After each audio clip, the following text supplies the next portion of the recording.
Hey neighbor, welcome back to ARTV. My name is John, and it's time for another Top 10 Countdown. Today I'm taking a closer look at my favorite songs by the indie rock band Vampire Weekend. There's someone that I've been listening to for, I guess, more of my life than I haven't at this point, at least it's very close. But I also feel that I had a learning curve with getting into them, but once I went head over heels, I never looked back. Now performing as a three-piece after the departure of their producer and founding member Rostam Batmanglij, I feel that they've continued on in a pretty strong way with cuts from every single album and even a B-side representing themselves in this top 10. I hope you guys enjoy it. Keep in mind these are just my picks. Honorable mentions are in the description. Hit that like button and let's get started at number 10.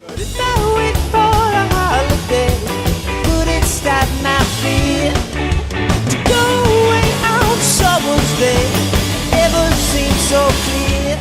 Chirping guitars call out like a bird on the first day of spring on this lovely cut from Contra. I'm not too huge on certain parts of that record, but this song has always remained so consistent in my rotation that a top 10 placement had to happen. Lightly tapered percussion syncs up so cleanly, so effortlessly with the buttery guitar tone that I would dare call this irresistible. It's jangly with the side of lyrical darkness, also sporting a genius change of pace in the bridge that's always a big treat for the senses. What's the point of being seen? Those eyes are cruel, those eyes are mean. What's the point of human beings? A sharply face on tangerines.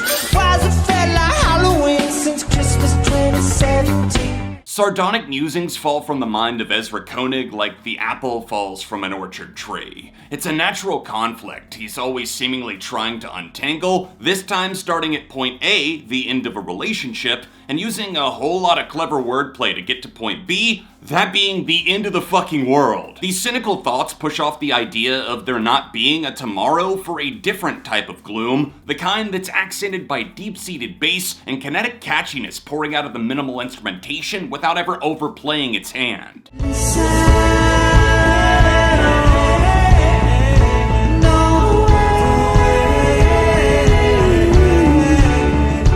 I'm not here for a deep dive on the many possible meanings for Obvious Bicycle and how they're tied to the loose themes running throughout modern vampires of the city, but I am here to talk about a misunderstood album opener that slowly blew my mind over the course of several years. Abruptly starting this track was so jarring but so effective with the immediate vocals greeting your ear like the first ray of sun peeking through the curtain in the morning. There's something very mysterious but poignant about the musings presented. The harmonious vocals are enchanting, to say the least, but the notion of this song never having a big, exuberant payoff explosion is the ideal slow burn for an album that actually needed something like this to start off with a major win. Singers on the nights till they can't hear anything.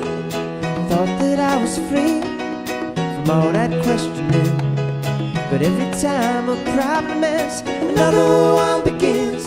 Okay, so my number 11 pick for this list would have been Fingerback, and I say that because Harmony Hall, the gorgeous cloud of gold it is, well, it interpolates lyrics from Fingerback all throughout, and it works like sky sailing above the earth without a care. It's such a good, freeing song. I actually remember playing this song in a guitar center when I was trying out some speakers that I ended up buying. The employee told me to try them out to play a song, and I played Harmony Hall loudly. And it's a sensory overload I can almost feel all over again just from talking about it. To the band themselves, well done on successfully turning over a new leaf without straying from what you do best as Vampire Weekend.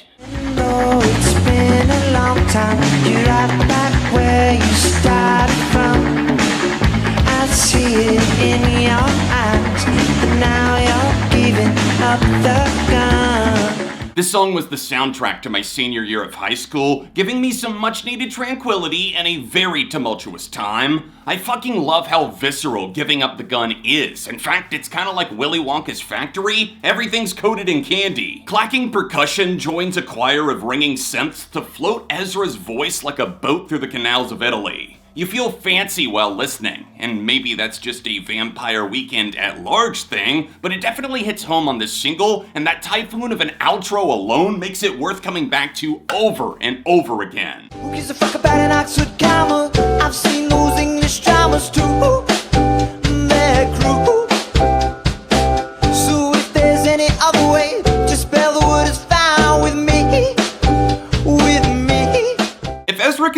this the first Vampire Weekend song, then who the hell am I to disagree? And what a brilliant first song too, complete with all the elegant ribbing one can take over a rant that starts about grammar and ends somewhere in the world of political hellfire. Rostam's production in those early days gave so much clarity and realism that you feel like you're in the room with the band watching the recording process take place. Those simple, nuanced keys never fail to melt the troubles away, so match that up with the ticking drums and whimsical vocals, and it's a well-oiled machine that's always one step ahead. No, I love you, and you love to see it.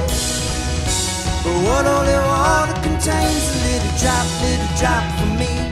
Bone-chilling melodies overflow like honey from a beehive for the mind on Unbelievers, a song that punches in satisfying details to every single level you can imagine. Religion takes center stage as Ezra approaches the question of believing in something bigger than yourself from a really invigorating perspective. The idea of burning in hell for having sex before marriage, not taking the righteous path, or anything else that Christianity in particular deems morally unacceptable eats away at the band's curiosity, driven home by hammering pianos and a whole lot of brass that'll have you chomping at the bit for another listen. You to wait for a minute by the door, those creeping feet where they've never been before.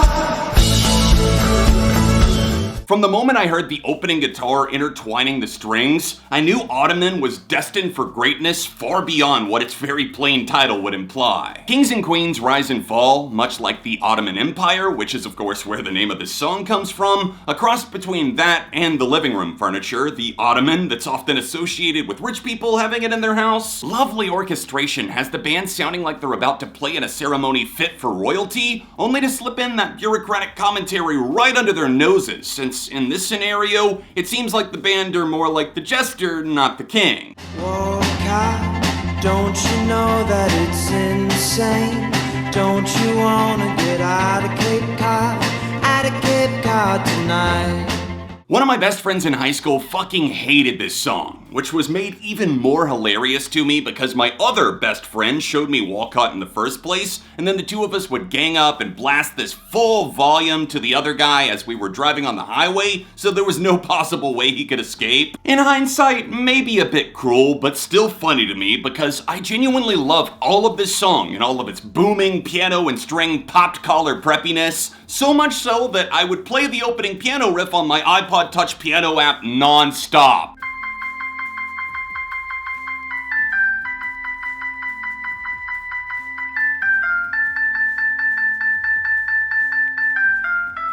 Walcott is the epitome of all that makes Vampire Weekend fire off like the starting pistol at a race. It's classy tackling classism, it's what they do best, and this track serves as one hell of an adrenaline pumper. I can't trust you, then damn it, Hannah.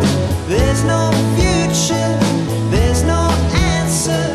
Though we live on the US dollar. Trying to recapture the magic is a frustrating sentiment I'm sure most of us can relate to way more than we'd like to. When the twinkle in the eye of a relationship is fading, desperate measures are often taken to try and rekindle the flame, even though both parties involved know that this is putting a band-aid on a bullet wound. Hannah Hunt is brilliantly symmetrical, carefully concocted, and overwhelmingly emotional. So much is hidden in plain view, yet I think it takes a few dozen listens to fully grasp the devastation happening as this twin flame burns out and becomes another sad story of love that just couldn't quite make it. Crowning a #1 for Vampire Weekend was relatively easy because this actually became my favorite song of theirs almost immediately after the album released, and despite Modern Vampires itself taking years to really grab me head over heels, Hannah Hunt made its own sense of time. Thank you guys so much for watching my top 10 favorite Vampire Weekend songs. Let me know your list in the comments section down below, and don't forget to check out my honorable mentions in the description. Please do me a favor, hit that like button, subscribe for the love of music. You can check out another video about Vampire Weekend right over here, or check out more of my top 10s over here. I'll be back soon for more on ARTV.